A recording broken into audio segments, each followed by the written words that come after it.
Schedule this week with a Friday game? Well, our day off would be Saturday. We usually have our day off is Monday, so our day off would be Saturday. And so we came in yesterday afternoon since we had an early game and had meetings and just a slight walkthrough because they're still sore from the game. But today we came out and tomorrow we're going pads, and then Tuesday we'll be back in shells, and then we'll go from there. Just like so, we just flipped it and ran it from Sunday through Friday. But Tuesday through Thursday would be normal Tuesday through Thursday, or no? Monday today is like a Tuesday. Okay. Yeah. Is it a little less difficult when you're at least staying at home to play in the game versus having that travel day? Yeah, but we would have practiced that morning before we traveled, and especially with a night game type situation. But we would have done the exact same schedule. We would have done. With no bye week and then adding a short week in there, has it been difficult to try to come up with a schedule to keep your guys healthy? This weekend's our mini bye week coming up. So that's how I tell them. That's y'all's bye week. No, we've just been going along. I don't think anybody's even blinked. I think they just keep going. Anything, looking in the film, something that jumped out at you that you didn't notice during the game, or gave you better understanding what happened? Yeah, I still think that they were, not trying to make it totally simplistic, but I really think the third down situation and a fourth down, they made a fourth down, we didn't. Mm-hmm. You change 3 of those either way on third down, and we flip the 2 fourth downs. Mm-hmm. It's a little bit of a different football game, score-wise, and we're right there in the thick of it. They dominated on the third down, and we were terrible. Mm-hmm. That's basically what happened. Because it wasn't like they hit the reverse. I understand that, but we made them earn it for a lot of the game, and we were moving the ball and got stopped on some third downs. Third down is so critical.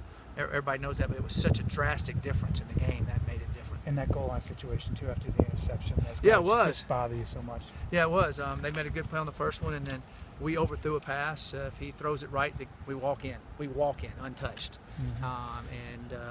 And then we went for it on the fourth down and didn't make it. What about that pass? It looked to me like he was low and it skipped, but was there something else involved? Was it a bad throw, or was there more going on? Well, there was a guy that hit him right in the head. I don't understand why they. We know what you want to say. I can't say that. But to me, that was a big play in the game too. But we should have got in there on the other 2 downs before that. We shouldn't have had to go for it on fourth down. Like Shaw was very complimentary of you after the game, and saying they really kind of had to run some trick plays to beat you guys. Yeah. Did you feel strong or feel good about how you guys held up on the straight up plays and with your in the trenches? Well, things like that? We played hard. They're a very physical football team, a very mature football team. And they knew what they were doing, and the quarterback got them in a lot of right positions and that type of thing. And so I thought they did a good job, of course. And we felt like we could play hard with them and do some things. And just like I said earlier, I was disappointed in our third down production on both sides of the ball. They made a few plays, and we didn't in those situations. But I think that we're physically starting to catch up with them a little bit. What are a couple of your biggest challenges this week now? USC is loaded with talent. I can't say it enough. They're loaded with talent, their offensive line. The offensive line we played at Stanford is excellent. They're big. They're huge. They're really, really good. They got 2 guys 350 and 360, and you go, can they move? And you watch them. They're like ballerinas. I mean, they can move and jump and move, and they're athletic and they're huge. And their offensive line's good. The quarterback's a mature quarterback. They got really good running backs, good receivers. Their secondary is quick as lightning, and their D-line's big and athletic. They got young Mike linebacker that's really good that we've known for a long time from Granite Bay up in the Sacramento area. They're a really good football team. So there's a lot of things we need to be concerned about. And then, when you kick it to them, they get some good returners too. So you can't really, you're holding your breath the whole time. And our kids will be ready to go. They're excited about playing on ESPN. You and I are old enough to remember USC when it was John McKay and Ricky Bell and racking up national championships right and left and Heisman Trophy. It's been different in the current era, but they're still able to recruit. Oh yeah, well?